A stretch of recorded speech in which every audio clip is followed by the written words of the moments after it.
Hey guys, welcome to my new blog. Anil Singh Dhami UK05। तो आज काफ़ी हर्ष का विषय है धारचूला ब्लॉग के लिए, क्योंकि आज आध्यात्म के श्रेणी से जोड़ें तो आज धारचूला ब्लॉक के एक गांव में, श्यांकुरी गांव में छिपला यात्रा पहुंचनी है और धारचूला ब्लॉक के ही दूसरे गांव जो कि कनार ग्राम सभा के अंदर आता है, गोगई और बरम एक अलग ग्राम सभा है, और कनार जो ये संयुक्त रूप से जो छिपला केदार जो यात्रा प्रारंभ होनी है वह आज होनी है। तो यह आध्यात्म के आस्था के मुताबिक धारचूला ब्लॉक के लिए काफ़ी हर्ष का विषय है। जो ये छिपला यात्रा है, इस छिपला यात्रा को छिपला जात भी बोला जाता है। संभवतः यह धारचूला ब्लॉक के से लेकर जारा जिबली तक लगभग 20 से अधिक गाँव में यह जो छिपला जात है उसको बनाया जाता है। इसको बनाने के पीछे भी कारण है, और तो उस कारण को मैं आप लोगों के सम्मुख रखूँगा। और अभी तक आप लोगों ने मेरे चैनल को लाइक और सब्सक्राइब नहीं किया है तो कृपया आप लोग मेरे चैनल को लाइक और सब्सक्राइब कर अपना प्यार दें। अनिल सिंह धामी UK05। बात करें नाजरीकोट या छिपला केदार के बारे में, तो जागरूक के अनुसार माना जाता है कि छिपला केदार यहाँ के मूल निवासी नहीं थे। उनका प्रारंभिक जो जीवन था वह काठमांडू खलछिना के समीप पत्थरकोट के नुआकोट में स्थित है, और जो नुआकोट वर्तमान में नेपाल का एक जिला भी है। तो बात करें छिपला केदार के माता पिता की, तो छिपला केदार के माता मैणा माई और जो उनके पिता थे वह कोड़िया नाग थे। उनकी जो छिपला केदार थी वह सबसे छोटी 10 संतानों में से सबसे छोटी संतान मानी जाती है। तो भाइयों में उदयन मुदयन 2 भाई, बहनों में होकरा देवी, भराड़ी देवी, कोटगाड़ी देवी, चनुला देवी, नंदा देवी, कालिका देवी और कोकिला मैया को इनकी बहनें माना जाता है, जिनमें कि कोकिला माता इनकी सबसे छोटी बहन थी, जो कि जिनका निवास स्थान जिसको कि हमारे कुमाऊनी भाषा में रेथान बोला जाता है वह कनार ग्राम सभा में माना जाता है, जहाँ की प्रसिद्ध कोकिला देवी का मंदिर है। तो आज ग्राम सभा कनार के गोगई से छिपला जात यात्रा होनी है, तो मैं उसको आपको कुछ झलक बताऊंगा। पर उससे पहले इस भाग में मैं छिपला केदार को मानने का कारण, उससे जुड़े हुए तथ्यों को आप लोगों के सम्मुख रखूंगा।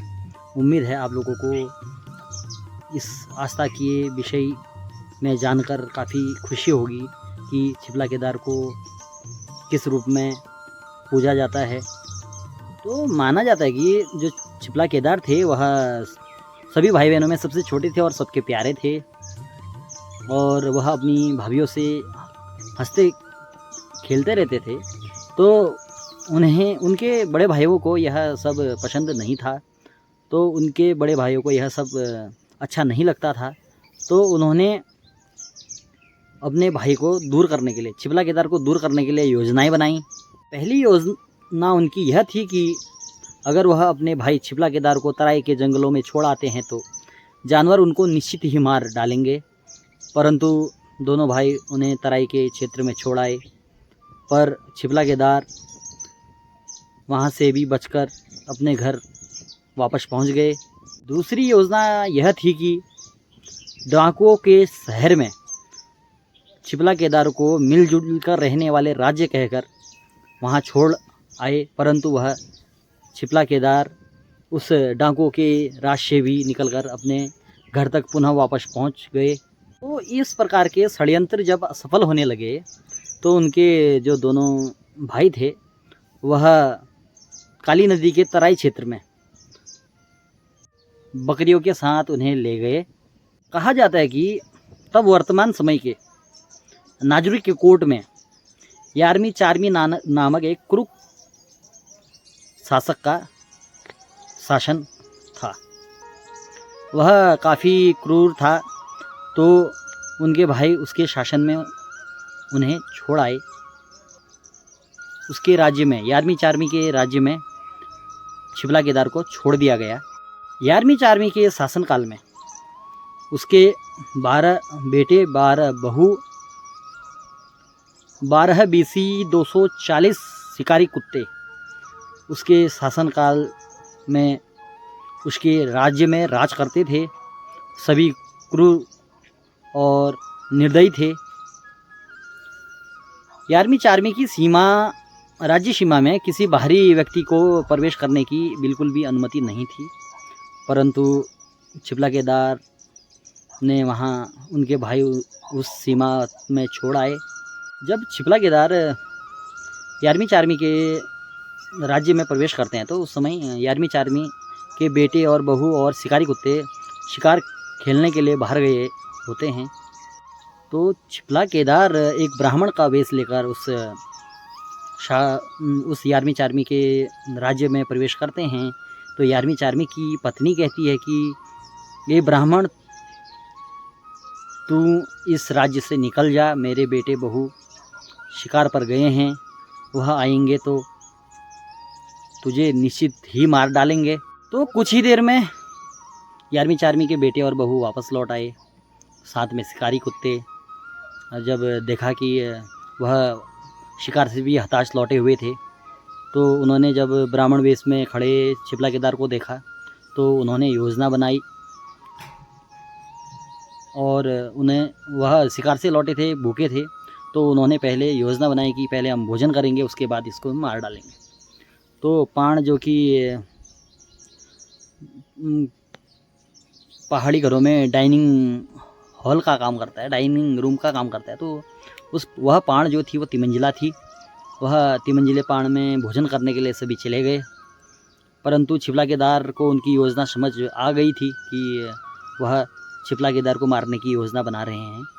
तो जैसे ही वह भोजन कर पाण से नीचे को आ रहे थे तो छिपला केदार ने सीढ़ी तोड़ डाली और एक एक करके सबका वध कर डाला। तो जो 11वीं 4वीं की सबसे छोटी बहू थी वह गर्भवती थी। जैसे ही 11वीं 4वीं की सबसे छोटी बहू को छिपला केदार ने मारा तो वह उसके नवजात बच्चे ने जन्म लिया और जागरों के मुताबिक 12 दिन तक वह नवजात छिपला केदार के छाती से चिपका रहा।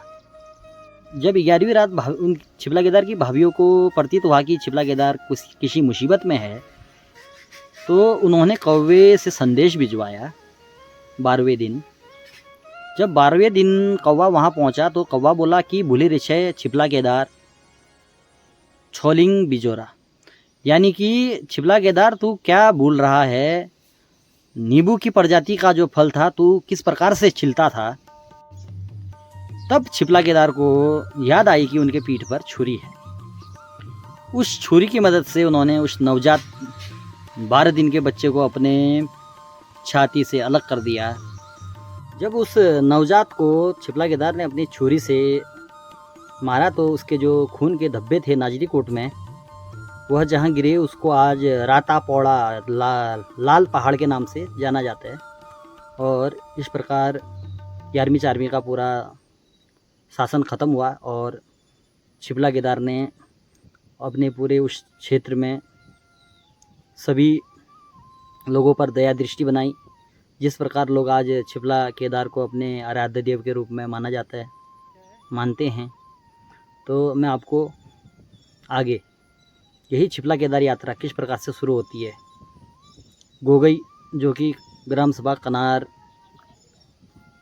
का एक तोक है, वहाँ से यह शुरू होकर बरम से कनार की तरफ जाएगा।